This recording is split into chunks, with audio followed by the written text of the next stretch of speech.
আজ আমি আপনাকে একটা কথা বলবো, শুনলে হয়তো একটু অবাক হবেন। একজন মানুষের ভবিষ্যৎ, তার চাকরি, তার আত্মবিশ্বাস, তার শেখার ক্ষমতা, এমনকি সে বড় হয়ে অন্যকে কিভাবে ভালোবাসবে, এসবের বীজ অনেকটাই রূপিত হয় জীবনের প্রথম 5 বছরে। হ্যাঁ, ঠিক বলছি, মাত্র 5 বছরে। একটা প্রশ্ন করি তো, আপনি যদি একটা বাড়ি বানান তাহলে সবচেয়ে বেশি সময় কোথায় দেবেন? ছাদে না ভিতে? কারণ ভিত দুর্বল হলে যত সুন্দর রঙই করুন না কেন আপনার বাড়ির, বেশি দিন টিকবে না। একটা শিশুর জীবনও ঠিক তেমনি। 0 to 5 years হলো তার জীবনের ভিত। এই সময়ে আপনি শুধু তাকে বড় করছেন না, আপনি তার মস্তিষ্ক গড়ে তুলছেন। Welcome to my channel child growth point. আমি এখানে শিশুদের মানসিক বিকাশ, বিজ্ঞান ভিত্তিক প্যারেন্টিং এবং আমার বাস্তব কিছু অভিজ্ঞতা সহজ ভাষায় আলোচনা করি। আজকের ভিডিওটা প্রতি মা, বাবা, দাদা, দিদা এবং শিক্ষকদের জন্য। অনেকেই মনে করেন এখন তো ছোট আছে, বড় হলে সব শিখে যাবে। কিন্তু বিজ্ঞান আমাদের অন্য কথা বলে। একটা শিশু জন্মের সময় তার মস্তিষ্কে অসংখ্য স্নায়ুকোষ নিয়ে আসে, কিন্তু সেই স্নায়ুকোষগুলোকে একে অপরের সঙ্গে শক্তিশালীভাবে যুক্ত করার কাজটা কিন্তু শুরু হয়ে যায় জন্মের পর থেকে।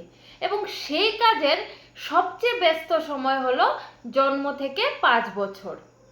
আপনার সন্তানের প্রতিটি অভিজ্ঞতা, আপনার কণ্ঠস্বর বলুন, আপনার হাসি, আপনার কোলে নেওয়া, আপনার গল্প, এমনকি আপনার চোখের দিকে তাকিয়ে হাসাও তার মস্তিষ্কে নতুন নতুন সংযোগ তৈরি করতে সাহায্য করে। তাই আমি সবসময় একটা কথা বলি, শিশুর মস্তিষ্ক বই দিয়ে যতটা না তৈরি হয়, তার চেয়ে অনেক বেশি তৈরি হয় সম্পর্ক দিয়ে। একটা দৃশ্য কল্পনা করুন, আপনার 2 বছরের ছেলে বা মেয়ে মেঝেতে বসে একটা ব্লক বারবার সাজাচ্ছে। আপনি হয়তো ভাবলেন এতে কি হবে, কিন্তু তার মস্তিষ্ক তখন অসাধারণ একটা কাজ করছে। সে শিখছে কিভাবে সমস্যার সমাধান করতে হয়, কিভাবে ভারসাম্য রাখতে হয়, বা কিভাবে বারবার চেষ্টা করতে হয়। অর্থাৎ খেলার মধ্যে দিয়ে কিন্তু তার মস্তিষ্কে শেখার ভিত্তিটা তৈরি করছে। আবার ধরুন, আপনার সন্তান আপনাকে একদিনে 50 বার জিজ্ঞেস করলো এটা কেন, ওটা কেন। অনেক সময় কিন্তু আমরা বিরক্ত হয়ে বলি যে চুপ করো, কিন্তু জানেন কি, এই কেন প্রশ্নটা তার মস্তিষ্কের বিকাশের সবচেয়ে সুন্দর লক্ষণগুলোর মধ্যে একটা। সে পৃথিবীকে বুঝতে চাইছে। তাই উত্তর না জানলেও বলুন যে চলো আমরা একসঙ্গে খুঁজে দেখি যে কেন এটা হচ্ছে বা কেন এটা হবে। এতে সে কৌতূহলী থাকতে শিখবে। আরেকটা বিষয় কি জানেন, অনেক মা বাবাই ভাবেন দামি খেলনা কিনে দিলে বাচ্চা বেশি শিখবে। কিন্তু আমি কি বলি, সবচেয়ে দামি খেলনারও একটা সীমা আছে। আপনার 20 মিনিটের সময়ের কোনো বিকল্প নেই। আপনি যখন গল্প করেন বাচ্চার সঙ্গে, বা একসঙ্গে বসে যখন ছবি আঁকেন, যখন শুধু তার কথা শুনেন, তখন শুধু সম্পর্ক তৈরি হয় না, তার মস্তিষ্কও তৈরি হয়। এখন একটা কঠিন সত্য কথা বলি, একটা শিশুর সামনে যদি প্রতিদিন ঝগড়া হয়, চিৎকার হয়, ভয় থাকে, তাহলে তার মস্তিষ্কেও সেই পরিবেশের সঙ্গে মানিয়ে নিতে শুরু করে। সে নিরাপত্তার বদলে সতর্ক থাকতে শেখে।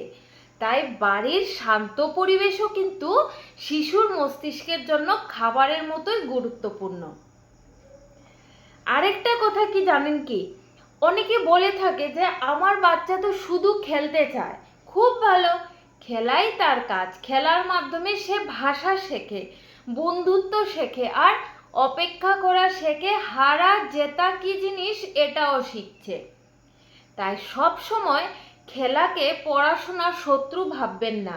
খেলাই অনেক সময় শেখার প্রথম শিক্ষক।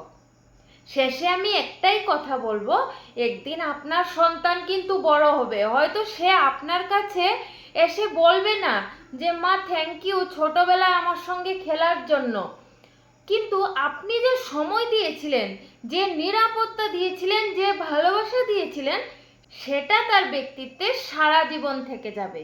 মনে রাখবেন, 0 to 5 years শুধু কিন্তু একটা বয়স না, এটা সেই সময় যখন একটা শিশু ভবিষ্যতের ভিত্তি ধীরে ধীরে তৈরি করে। তাই আজ বাড়ি ফিরে তার হাতে আরেকটা খেলনা দেওয়ার আগে তার পাশে 30 মিনিট বসুন, তার চোখের দিকে তাকিয়ে কথা বলুন, কারণ আজ আপনি তার সঙ্গে যে সম্পর্ক গড়ছেন, কাল সেই সম্পর্ক তার আত্মবিশ্বাস, তার সাহস আর তার ভবিষ্যতের ভিত্তি হয়ে দাঁড়াবে। আমার এই ভিডিওটি যদি আপনার ভালো লেগে থাকে তাহলে একজন প্যারেন্টসকে অবশ্যই শেয়ার করে দেখবেন। সবাই ভালো থাকবেন, সুস্থ থাকবেন।